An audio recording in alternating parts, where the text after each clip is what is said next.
Ayo kita mulai bahas dari soal nomor 1. Supel itu SKSD, hampir mirip ya, tapi SKSD itu maknanya negatif teman-teman. SKSD itu kan sok kenal, sok dekat gitu ya, tapi kalau supel itu bukan seperti itu. Supel itu lebih kepada kita bisa membuka pembicaraan dan membuat orang lain itu merasa nyaman ketika berbicara dengan kita, gitu ya. Kalau SKSD itu maknanya jadi negatif. Oke, yuk lanjut kita ke soal nomor 1. Anda ditunjuk oleh atasan untuk menjadi ketua tim dalam sebuah kegiatan. Kemudian, Anda menginginkan kegiatan yang sudah dipercayakan oleh atasan tersebut bisa berjalan dengan lancar.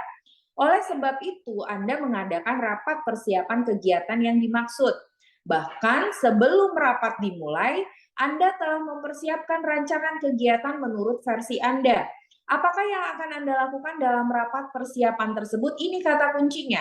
Kita posisi sebagai seorang ketua tim dan kita akan mengadakan sebuah rapat persiapan. Tadi kita sudah bahas di depan, di awal, bahwa ketika kita menjadi seorang ketua, ketika kita menjadi seorang pemimpin, tunjukkanlah karakter-karakter atau sikap-sikap seorang pemimpin yang demokratis. Seorang pemimpin yang demokratis itu dia akan mau mendengarkan masukan dari bawahannya, dia akan melibatkan bawahannya dalam proses pengambilan keputusan gitu kan ya. Dia akan mau berdiskusi, bernegosiasi gitu ya, dan mengutamakan musyawarah ya. Nah, sekarang mana nih yang menunjukkan itu? Memaparkan rencana kerja, langsung memaparkan. Berarti kita langsung menyajikan apa yang kita buat tanpa melibatkan mereka, tim kita dalam prosesnya.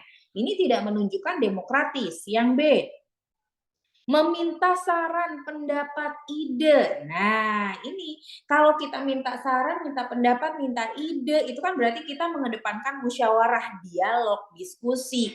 Kita minta pendapat orang lain. Ini tidak menunjukkan bahwa kita egois, teman-teman. Kita melibatkan orang lain. Ini demokratis ya. Kemudian yang C, melakukan konsultasi dengan atasan.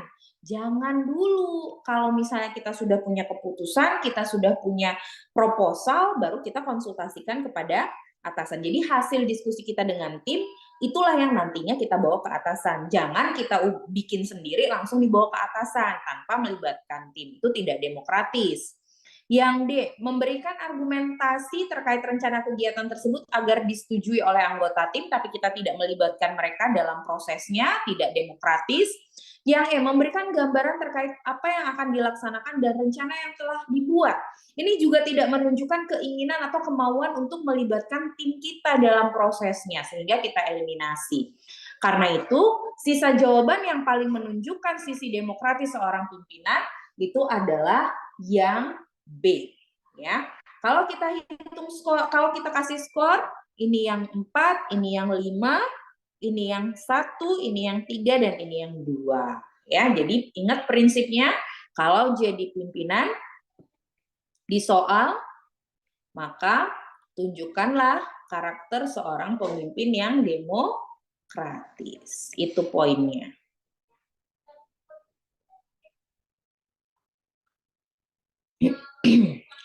Lanjut, kita ke soal nomor 2. Saya memiliki teman yang tidak terlalu akrab di kantor dan hubungan kami hanya sebatas teman kerja saja. Pada suatu waktu dia meminta izin untuk meminjam novel Supernova terbaru yang baru saja saya baca. Novel itu merupakan novel pamungkas dari Heksalogi yang sedang saya koleksi. Setelah dibaca, dia mengembalikan novel Supernova tersebut, tetapi kondisinya sangat lusuh dan banyak bekas lipatan, noda bekas makanan yang mengotori novel ini. Melihat hal ini, apakah yang akan saya lakukan? Satu hal yang bisa kita lihat dari cerita dalam soal adalah, 1, teman kita melakukan kesalahan. Ini ya teman-teman ya. Nah, ketika ada orang yang melakukan kesalahan kepada kita, maka apa yang bisa kita lakukan? Yang bisa kita lakukan yang pertama itu adalah memberitahu apa kesalahan yang dia lakukan. Kenapa harus dikasih tahu kira-kira teman-teman? Kenapa nggak kita biarkan saja, kita maafkan saja lah Kak, toh hanya kotor, tidak rusak, masih bisa dibaca. Tapi itu sebaiknya dihindari, membiarkan saja. Kita harus memberitahu, ya, memberitahu kesalahannya. Kenapa? Yang pertama, kita harus beritahu kesalahannya adalah yang pertama, supaya tidak diulangi lagi, ya. Karena kalau misalnya dia tidak tahu bahwa dia salah, dia bisa mengulangi kepada orang lain atau kepada kamu sendiri, gitu ya. Jadi dia harus diberitahu. Kalau ada orang yang melakukan kesalahan, dia harus tahu bahwa dia salah. Jangan kita biarkan dia tidak tahu kalau dia salah, ya. Kemudian apalagi fungsinya? Kenapa kita harus kasih tahu kesalahannya? Yang kedua adalah supaya ada tanggung jawab, ya. Jadi ini sebenarnya bentuk bagaimana kita mengedukasi orang lain gitu ya teman-teman ya. Nah sekarang kalau kita sudah memberitahu, maka apa yang harus kita lakukan berikutnya? Tanggung jawabnya ini harus sesuai dengan kesalahannya teman-teman. Dalam soal ini kan novelnya hanya sedikit rusak ya, ada bekas lipatan, ada bekas makanan, tapi dia tidak hancur, masih bisa dibaca, ya kan? Tidak hancur, masih bisa dibaca, masih bisa digunakan. Maka kalau itu masih bisa digunakan, dia tidak perlu sampai mengganti yang baru, teman-teman. Terlalu berlebihan kalau kita minta ganti yang baru. Gitu. Jadi, yang opsi B bisa kita eliminasi.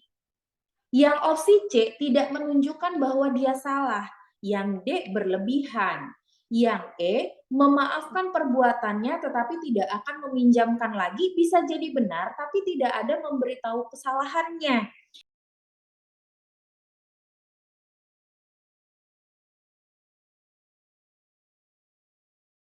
Ini kurang tepat, maka jelas jawaban yang tepat itu menjadi A.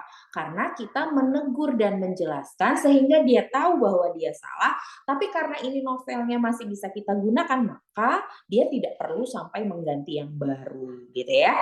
Jadi skornya, kalau kita kasih skor, ini adalah 5, 3, 2, 1, dan 4.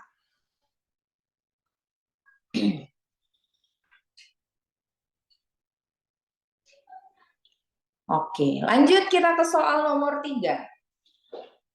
Panjang ya soalnya, soal nomor 3 ya. Nah, teman-teman gimana nih kalau kita ketemu soal yang panjang seperti ini, solusinya gimana ya?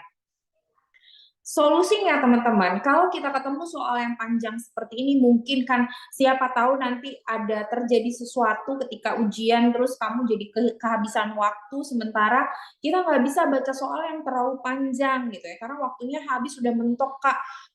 Triknya adalah teman-teman, kalau waktunya udah mepet, soalnya panjang, coba baca kalimat pertamanya aja dan kalimat terakhir sebelum pertanyaan. Pertanyaannya kan ini. Coba kamu baca kalimat terakhir sebelum pertanyaannya. Ini. Anak Pak Bandi berhasil menjadi analis padahal hasil seleksi orang lainnya masih lebih bagus. Gitu ya. Jadi kata kuncinya di sini, anaknya Pak Bandi yang seorang dewan komisaris ini mendapatkan posisi yang kita tahu sebenarnya selain anaknya tuh ada yang lain yang lebih bagus gitu. Kita mencurigai ada apa nih teman-teman? Kita curiga terjadi apa?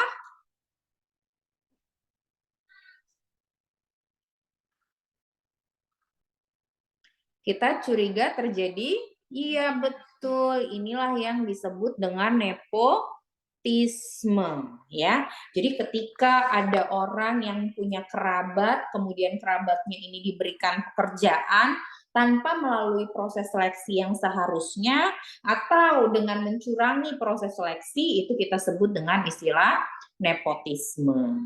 Nah, kalau ada tindakan korupsi, kolusi, nepotisme, maka apa yang bisa kita lakukan?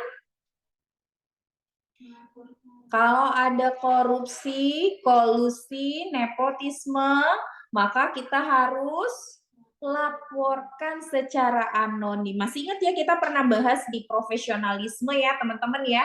Kalau ada tindakan korupsi, kolusi, dan nepotisme, maka laporkan secara anonim. Kenapa harus secara anonim? Untuk menjaga keselamatan diri ya. Nah, pelaporan secara anonim itu bisa dengan menggunakan sistem whistleblowing atau sistem pelaporan anonim yang ada di semua kementerian ya. Supaya apa? Supaya kedepannya tidak ada lagi kejadian-kejadian seperti ini. Pembuatan whistleblowing system ini adalah bentuk dari penerapan apa? Keadilan dan kesetaraan untuk semua ya. Ini adalah upaya memberantas korupsi, kolusi, dan nepotisme.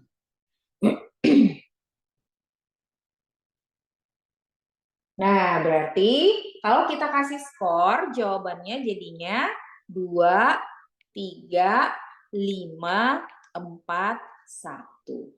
Kak, whistleblowing system ini beneran aman nggak sih, Kak?